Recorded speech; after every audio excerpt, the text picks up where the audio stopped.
तो भगवान ने आंखें जो बंद की इसलिए कि छल कपट जिस व्यक्ति के मन में होता है भगवान उसे कभी दर्शन नहीं देते थे। न देंगे। तो जैसे ही पूतना ने भगवान को विष भरा वो स्तनपान कराया, भगवान ने दूध पिया और विष को शंकर जी पी गए। बोले शंकर भगवान की जय। क्योंकि कालकूट विष पीने का अधिकार केवल शंकर जी का ही है और कोई देवता आज तक ऐसा हुआ नहीं। मनमौजी देवता है।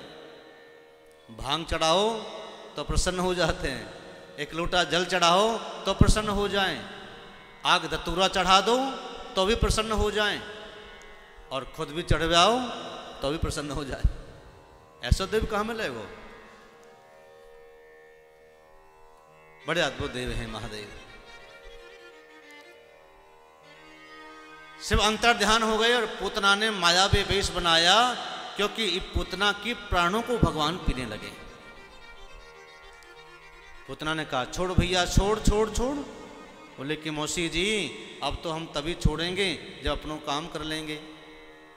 सामुंच मुंचालमिति प्रभाषिणी निष्पीडे माना खिल जीव वर्मणि विव्रत नेत्रे चरणों भुजो मो प्रवस्वस्त्र गात्रा क्षिपति सामुंच मुंचालमिति मुझे छोड़ो मुझे छोड़ो मुझे छोड़ो मुझे कष्ट होता है। 7 दिन के कृष्ण कहने लगे मौसी जी एक बार जो हमारी शरण में आ जाए तो फिर वाए हम कबहू छोड़े ना। अब तुम शरण में आई हो तो अच्छी तरह ठिकाने लगा कर के छोड़ेंगे तुम्हें। अब पूतना माया वेश बना करके कृष्ण को लेकर के उड़ गई आकाश में, लेकिन भगवान ने छोड़ा नहीं।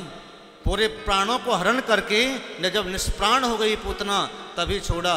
जब निष्प्राण शरीर हो गया पूतना का तो नंद बाबा के घर आकर के वो शरीर गिरा। ब्रजवासी कुछ संत महामुनि कहते हैं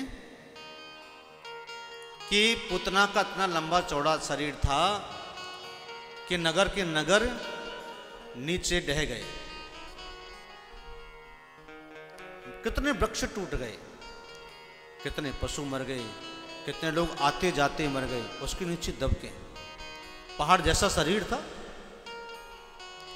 असली रूप जब आता है व्यक्ति का दिखता है तो पता चलता है कि इसके अंदर कितने अवगुण हैं, कितने गुण हैं। गुणवान का गुण दिखता है और पापी का पाप दिखता है। जैसे ही पूतना गिरी ब्रजवासी दौड़े आए और लाला उसके वक्षस्थल पर खेल रहे थे। ब्रजवासी आए भैया बचाओ बचाओ बचाओ बचाओ। ग्वालिन गोपियां आई, गोपियों ने देखा उझक करके कि लाला तो इसके ऊपर खेल रहा है। अरे भगवान ये कैसी माया। सभी ब्रजवासी ने गोपियां यशोदा के घर में गई, वहां मैया से कहा अरे मैया मैया तू तो बड़ी लापरवाह है, तुझे पता है लाला कहाँ है? बोले कम खेल रहे होगो, कोई गोपी ले गई होगी गोदी में खिलावे के काजे अपने घर में। देखा गोपी ने जाकर के नसैनी लगा करके पूतना के शरीर पर गई और वहां से लाला को खिला के उठा करके लाई और उठा करके सीधे लेकर के गई गौशाला में। गौशाला में गोपियों ने गाय की पूंछ से झाड़ा उतारा कि इंद्रियाणि ऋषिकेश प्राणान नारायणो अवतु श्वेत दीप भक्तिशितम मनो योगेश्वरो अवतु। बूढ़ी बूढ़ी मैया लाला को गोदी में उठाए करके गाय की पूंछ से झाड़ा कर रही हैं। अगर आपके बच्चे कभी रोना धोना शुरू कर दें, परेशान करें, तो गाय की पूंछ से झाड़ा दे देना, रोना बंद हो जाएगा, जिद छोड़ देगा, चिड़चिड़ापना खत्म हो जाएगा। ये गोपियां लाला को गाय की पूंछ से झाड़ा देकर के यही कह रही हैं कि मेरे लाला की इंद्रियों की रक्षा ऋषिकेश भगवान करें और प्राणों की रक्षा नारायण भगवान करें। भगवान हंस रहे थे, मेरे ही नामों से और मुझे ही ये गोपियां झाड़ा लगा रही हैं। देखो भोली गोपियां कितनी भोली हैं, ये कितनी सरल हैं, जिन्हें कुछ पता ही नहीं है। झाड़ा लगा करके गोपियां यशोदा के पास में गई। वहाँ पंचगव्य से, गाय के गोबर से, गाय के मूत्र से, गाय के घी से, दूध से और दही से, इसे कहते हैं पंचगव्य, स्नान कराया, पवित्रीकरण किया और दुग्ध पान कराया, जैसे तैसे करके पालने में सुलायो।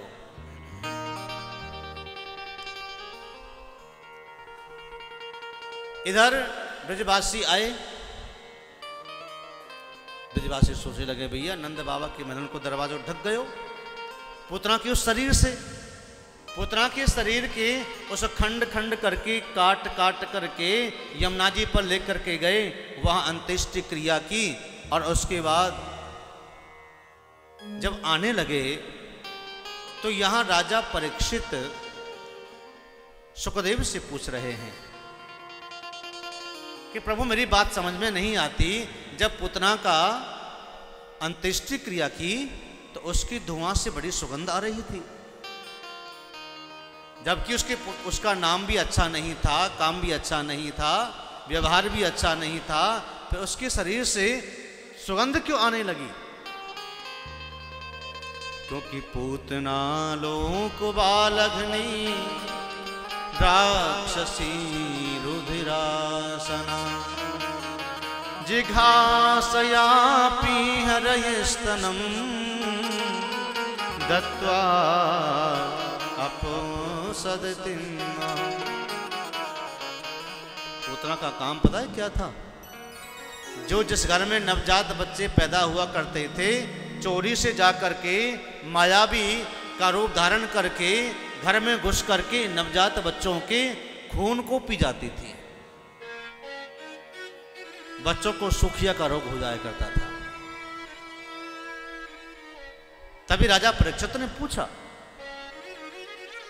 किसका काम अच्छा नहीं, नाम अच्छा नहीं, फिर ऐसा क्यों हुआ? आदरणीय सुखदेव जी ने कहा, राजन, जिस जीव का संबंध परमात्मा से हो जाता है, जिस जीव का स्पर्श परमात्मा से हो जाए तो उसके समस्त प्रकार की पाप नष्ट हो जाते हैं, फिर उसके शरीर से दुर्गंध नहीं सुगंध ही आती है। जब तक संबंध प्रभु से नहीं होगा, स्पर्श गोविंद से नहीं होगा, तब तक वह दुर्गंधवान होगा, तब तक वो असुर होगा, तब तक वो पापी रहेगा।